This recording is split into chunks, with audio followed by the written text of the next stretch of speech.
ஈரானுடன் நேரடி மோதலில் ஈடுபடுவதற்கு தயாராகி வருகிறது அமீரகம். யுனைடெட் அரபு எமிரேட்ஸ் தயாராகி வருகிறது. நாங்கள் தயாராகி விட்டோம் என்று சொல்லி அவர்கள் அறிவித்திருக்கின்றார்கள். இந்த செய்தியில் எங்களுக்கு நிறைய கேள்விகள் இருக்குது. முதலாவது, இது உண்மையா? அப்படி நேரடி மோதலில் ஈடுபட்டால் அதனுடைய விளைவுகள் எப்படி இருக்கும்?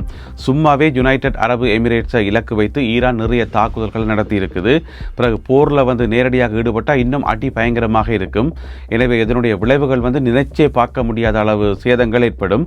எனவே இப்படியான முடிவை எதற்காக யுனைடெட் அரபு எமிரேட்ஸ் எடுக்கணும்? இந்த மாதிரி நிறைய கேள்விகள் இருக்குதானே. எனவே எல்லா கேள்விகளுக்குமான பதில்களை விரிவாக விளக்கமாக இதுவரைக்கும் என்னென்ன நடவடிக்கைகள் திரைமறைவில் எடுக்கப்பட்டிருக்கின்றதையும் விரிவாக பார்க்க போகின்றோம். தமிழடியான் வேர்ல்டு யூடியூப் சேனலுக்கு உங்கள் அனைவரையும் வருகவென அன்புடன் வரவேற்கின்றேன். வாருங்கள் காணொளிக்குள் போகலாம். இந்த யுத்தம் ஆரம்பித்து கடந்த ஒரு மாதமாக பார்த்தீங்கன்னு சொன்னால் ஈரான் ஏனைய கல்ஃப் கண்ட்ரிஸ் மேலே தொடர்ந்து தாக்குதல்கள் நடத்தி கொண்டே வருது. ஆனால் இந்த ஏனைய நாடுகள் ஒரு காலமே திருப்பி ஈரான் மேலே தாக்குதல் நடத்தையில் எதிர் தாக்குதலில் ஈடுபடையலை. ஆனால் அப்படி இருந்தும் கூட ஈரானையும் தொடர்ந்து தாக்கி கொண்டே இருக்குன்னு சொன்னால் அதுக்கு காரணம் அமெரிக்காவுக்கு இடம் கொடுத்து வச்சுக்கிறது. அமெரிக்க தளங்கள் அமைக்கிறதுக்கு இடம் கொடுத்தது. அந்தந்த நாடுகளில் இருந்து அமெரிக்கா தன்னுடைய தளங்களில் இருந்து ஈரானை நோக்கி தாக்குதல் நடத்துறது. அதுதான் ஈரானுக்குரிய கோபம். எனவே அப்படி இருக்கும்போது யுனைடெட் அரபு எமிரேட்ஸ் நேரடியாக தாக்குதல்களில் ஈடுபட்டால், சண்டையில் ஈடுபட்டால், அல்லது அமீரகத்தினுடைய இராணுவத்தினர் ஈரானை நோக்கி ஏவுகணைகள் ஏவினா, ட்ரோன்களால் அடித்தா ஈரானுடைய கோபம் டபுள் ட்ரிபிள் ஆகும் தானே. அப்போ இன்னும் தாக்குதல்களை அதிகரிக்கும் தானே. ஆனால் அதெல்லாம் தெரிஞ்சும் கூட யுனைடெட் அரபு எமிரேட்ஸ் ஈரானை கடுமையாக எதிர்க்க ஆரம்பித்திருக்கிறது. அந்த எதிர்ப்பு இப்போ களம் நோக்கி போகிற அளவுக்கு வந்துட்டுது.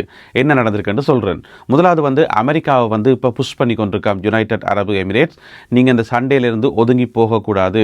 நீங்கள் வலுக்கட்டாயமாக தாக்குதல் மூலம் ஹோர்முஸ் நீரிணையை திறந்தே ஆகணும். இந்த சண்டையை விட்டு ஒதுங்க வேண்டாம் என்று சொல்லி அமீரக அதிகாரிகள் அமெரிக்காவை கேட்டுக்கொண்டே இருக்கிறார்கள் என்று சொல்லி ஒரு செய்தி வந்திருக்குது. இதே மாதிரியான ஒரு செய்தி இப்போ போன கிழமை வந்தது. சவுதி அரேபியா கேட்டுக்கொண்டே இருக்குது. சவுதி அரேபியாவினுடைய மன்னர் கேட்டுக்கொண்டே இருக்கிறார் அமெரிக்காவை, நீங்கள் தாக்குதலை தொடரணும், விட்டுட்டு போகக்கூடாதுன்னு சொல்லி. பிறகு அதுக்கு சவுதி அரேபியா சார்பாக மறுப்பு சொல்லப்பட்டிருந்தது. ஆனால் இந்த செய்திக்கு இன்னமுமே யுனைடெட் அரபு எமிரேட்ஸ் மறுப்பு சொல்லல. எனவே அமெரிக்காவை தொடர்ந்து கேட்டுக்கொண்டிருக்கிறார்கள். முதலாவது. இரண்டாவது ஐக்கிய நாடுகள் சபையில் பாதுகாப்பு சபை என்று தானே யுஎன்எஸ்சி என்று சொல்றது. அந்த பாதுகாப்பு சபை ஊடாக அமீரகம் மிக விரைவில் ஒரு வேண்டுகோள் ஒன்றை வைக்க போகிறார்களாம். அந்த பாதுகாப்பு கவுன்சில் இருக்கக்கூடிய எல்லா வீட்டோ அதிகாரம் கொண்ட நாடுகள் இருக்கு தானே, எல்லா வீட்டோ பவர் நாடுகளையும் ஒன்று சேர்த்து அதற்கூடாக ஒரு தீர்மானம் ஒன்றை எடுத்து இந்த தாக்குதலை நடத்துவதற்கு எல்லா நாடுகளும் சேர்ந்து, எந்தெந்த நாடுகளுக்கு அந்த ஐக்கிய நாடுகள் சபையினுடைய பாதுகாப்பு கவுன்சிலில் இருக்கிறார்களோ அந்த நாடுகள் எல்லாம் சேர்ந்து ஒரு பொது அக்ரிமெண்ட் ஒன்றை போட்டு எல்லாரும் சேர்ந்து ஹோர்முஸ் மேலே தாக்குதல் நடத்தணும். அதாவது ஈரான் மேலே தாக்குதல் நடத்தி ஹோர்முஸை திறக்கணும் என்றது யுனைடெட் அரபு எமிரேட்ஸினுடைய ஒரு ஐடியாவாக இருக்கிறது. அதற்கான வேலை திட்டங்களில் இப்பொழுது அது இறங்கி இருக்கிறது என்று சொல்லப்படுகிறது. எல்லாரும் சேர்ந்து இந்த களத்துக்கு வந்தாகணும். ஈரானுக்கு எதிராக சண்டை பிடிச்சே ஆகணும். ஏனென்று சொன்னால் அது ஐக்கிய நாடுகள் சபையில் இருக்கக்கூடிய விதிகள். பாதுகாப்பு கவுன்சிலில் ஒரு நாடு உறுப்பினராக இருக்குன்னு சொன்னால், வீட்டோ அதிகாரத்தோடு இருக்குன்னு சொன்னால் அவர்கள் அந்த கடமையை செய்யணும் என்றது ஒரு விதி இருக்காம். எனவே அதை பயன்படுத்தி இப்போ யுனைடெட் அரபு எமிரேட்ஸ் ஈரானுக்கு எதிரான காய்களை நகர்த்தி கொண்டிருக்கிறது என்று சொல்லப்படுகிறது. இதில் 2 நாடுகள் எதிர்நிலைப்பாட்டை எடுக்கும் என்று சொல்லியும் சொல்லப்படுகிறது. ஆஃப்கோர்ஸ் எங்களுக்கு தெரியும், ஒன்று ரஷ்யா, மற்றது சைனா. அவர்கள் தங்களுடைய வீட்டோ அதிகாரத்தை பயன்படுத்தி இதை எதிர்ப்பார்கள் என்று சொல்லப்படுகிறது. ஓகே, அப்போ ஒரு பக்கம் அமெரிக்காவுக்கு புஷ் பண்ணப்படுது. இரண்டாவது ஐக்கிய நாடுகள் சபைக்குள்ள அலுவல் நடக்குது. 2 ஸ்டெப். மூன்றாவது ஸ்டெப் ஈரானியர்களுக்கு தடை விதிக்கப்பட்டிருக்கிறது. யுனைடெட் அரபு எமிரேட்ஸுக்குள்ள எந்த ஒரு ஈரானியரும் கால் வைக்கக்கூடாது, முற்றுமுழுதாக தடை விதிக்கப்பட்டிருக்கிறது. அது மட்டுமல்லாமல் யுனைடெட் அரபு எமிரேட்ஸ் இருக்கக்கூடிய ஏர்போர்ட்ஸ் இருக்கு தானே, அது துபாயாக இருக்கலாம், அபுதாபியாக இருக்கலாம். இந்த ஏர்போர்ட்ஸை டிரான்சிட்டாக பயன்படுத்துறதுக்கு ஈரானியர்களுக்கு அனுமதி மறுக்கப்பட்டிருக்கிறது. டிரான்சிட்டுக்கு கூட இந்த பக்கம் நீங்கள் வரக்கூடாதுன்னு சொல்லி. ஏன்னு சொன்னால் உள்ளுக்குள்ளால அவ்வளவு அந்த ஒரு கோபதாபங்கள், பகைமை அப்படியே உருவாகி கொண்டே இருக்குது. வெளியில் பெருசாக தெரியல, உள்ளுக்குள்ளால உருவாகி கொண்டிருக்குது. இது மூன்றாவது ஸ்டெப். அடுத்தது வந்து யுனைடெட் அரபு எமிரேட்ஸில் இருக்கக்கூடிய ஈரானுக்கு சொந்தமான இடங்கள் எல்லாம் வந்து இழுத்து மூடப்படுகின்றன. அதில் வந்து இப்போ இந்த கிழமை மூடப்பட்ட 2 முக்கியமானது. ஒன்று வந்து ஈரானியன் ஹாஸ்பிட்டல், துபாயில் இருக்கக்கூடிய ஒரு பெரிய ஹாஸ்பிட்டல், ஈரானியன் ஹாஸ்பிட்டல், அது வந்து இழுத்து மூடியாச்சு. அடுத்தது வந்து ஈரானியன் கிளப் என்று சொல்லி ஒரு பெரிய கிளப் இருந்தது துபாயில், அதையும் இழுத்து மூடியாச்சு. இன்னும் மறைமுகமாக நிறைய நடவடிக்கைகளை அமீரக அரசாங்கம் எடுத்துக்கொண்டிருக்கிறது ஈரானுக்கு எதிராக என்று சொல்லி சொல்லப்படுது.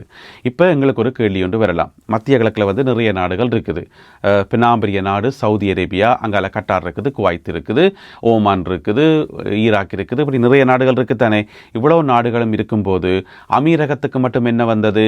அமீரகம் எதுக்கு வந்து ஈரானை எதிர்க்கணும் என்று கேட்டிங்கன்னு சொன்னால் அதுக்கு நீண்ட காரணங்கள் இருக்குது. பழைய வரலாற்றோட சம்பந்தப்பட்ட காரணங்கள் நிறையவே இருக்குது.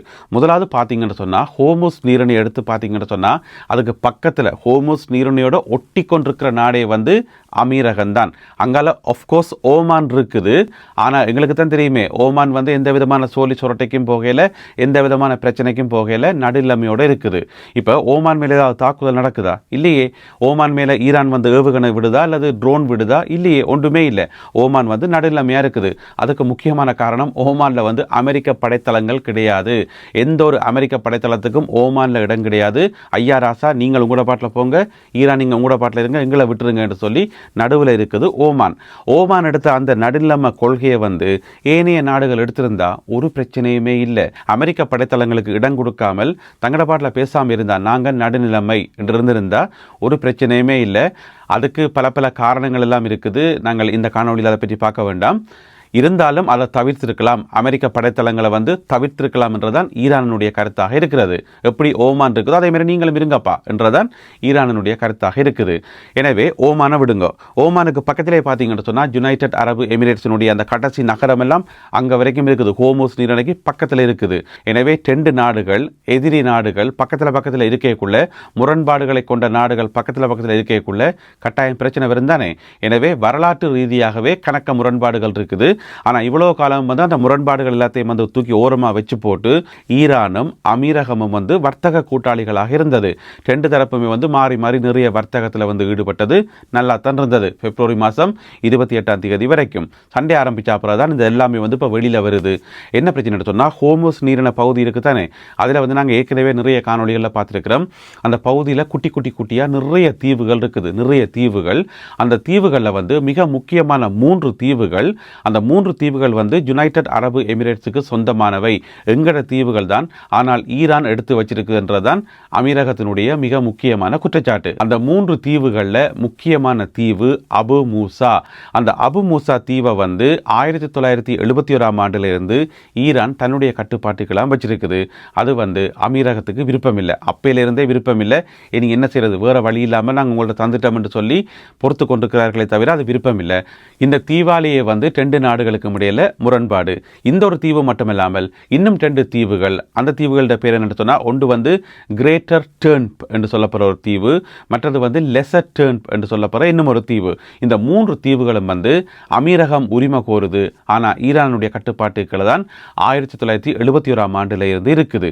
இப்போ யுனைடெட் அரபு எமிரேட்ஸ் அமெரிக்காட்ட சொல்லி இருக்குது, நீங்கள் அபு மூசா தீவை கைப்பற்ற வேணும், கைப்பற்றி உங்களுடைய படைத்தளத்தை கொண்டு போயிட்டு அங்கே போடுங்க. அதில் போயிட்டு அமெரிக்கா இருந்தால் மட்டும்தான் நீங்கள் ஹோர்முஸ் நீரிணையை வந்து உங்களால் திறக்க முடியும் என்று சொல்லி அமீரகம் வந்து அனுமதி வழங்கி இருக்கிறது என்று சொல்லி இந்த செய்தியில் வந்து போடப்பட்டிருக்கிறது. அது மட்டும் இல்லாமல் அமீரகம் வந்து அமெரிக்காவுக்கு இன்னும் ஒரு வாக்குறுதி ஒன்றையும் கொடுத்திருக்காம். ஹோர்முஸ் நீரிணை பகுதியில் புதைக்கப்பட்டிருக்கிற கடல் கன்னிவடிகள் இருக்குத்தானே, அதை வந்து அகற்றத்துக்கு நாங்கள் உதவி செய்ய முடியும். எங்களுக்கும் ஹோர்முஸ் நீரிணை வந்து நல்ல அத்துப்படி, அந்த கடல் பிராந்தியமே வந்து எங்களுக்கு நல்ல வடிவாக தெரியும், ஒற்று பிரச்சனையுமே இல்லை. நீங்கள் வந்து தாக்குதலை ஆரம்பியுங்கோ, வலுக்கட்டாயமாக ஹோர்முஸ் நீரிணையை வந்து கைப்பற்றுங்கோ, நாங்கள் சகல உதவிகளையும் செய்கிறோம், நாங்களும் உங்களோட சேர்ந்து வரோம். ஹோர்முஸ் நீரிணை வந்து எப்படியாவது திறந்தே ஆகணும், அமெரிக்கா வந்து ஒதுங்கி போகக்கூடாது. எனவே அமெரிக்காவும் வாங்க, ஐக்கிய நாடுகள் சபையினுடைய பாதுகாப்பு கவுன்சிலும் வாங்க, அதில் இருக்கக்கூடிய எல்லா நாடுகளும் வாங்க, எல்லாரும் சேர்ந்து ஒரு பெரிய ஒரு டீம் ஒன்று அமைச்சு ஹோர்முஸ் நீரிணையை திறப்பம், நாங்கள் உதவி செய்கிறோம் என்று சொல்லி அமீரகம் சொல்லி இருக்கிறது என்று சொல்லி இந்த செய்தியில் சொல்லப்பட்டிருக்கிறது. இதுக்கு அமீரக தரப்பிலிருந்து இதுவரைக்கும் இந்த காணொளி ஒளிப்பதிவு செய்யப்படும் வரை எந்த ஒரு பதிலும் வந்து சொல்லப்படலை. அன்றைக்கு சவுதி அரேபியா பற்றி செய்தி வந்த உடனேயே வந்து சவுதி அரேபியா மறுத்திருந்தது. இருந்தது. இல்லை நான் கொண்டு போய் அமெரிக்காட்ட அப்படியெல்லாம் கேட்கவே இல்லை, இந்த செய்தி வந்து பொய் செய்தி என்று சொல்லி மறுத்திருந்தது. ஆனால் இந்த செய்திக்கு வந்து இன்னமும் அமீரகம் மறுப்பு தெரிவிக்கவில்லை. அப்படி ஒருவேளை அமீரகம் மறுப்பு சொல்லியிருந்தா அதை நான் வந்து அடுத்த காணொலியில் சொல்கிறேன். இருந்தாலும் ஈரான் சொல்லியிருக்கிறது, எங்களுக்கு எதிராக யாராவது தாக்குதல்களில் ஈடுபடுவார்களாக இருந்தால், நேரடி யுத்தத்தில் ஈடுபடுவார்களாக இருந்தால் மிச்சத்தை நீங்களே பார்த்து கொள்ளுங்க என்று சொல்லி ஈரான் கடும் எச்சரிக்கை விடுத்திருக்கிறது. எனவே என்னதான் நடக்கப் போகுது என்பதை பொறுத்திருந்து பார்ப்போம். யுத்த களத்திலிருந்து மேலதிக தகவல்கள் கிடைக்கின்ற போது அவற்றையெல்லாம் தொகுத்துக்கொண்டு இன்னும் ஒரு காணொலியில் உங்களை நான் சந்திக்கின்றேன். அதுவரை நன்றி, வணக்கம்.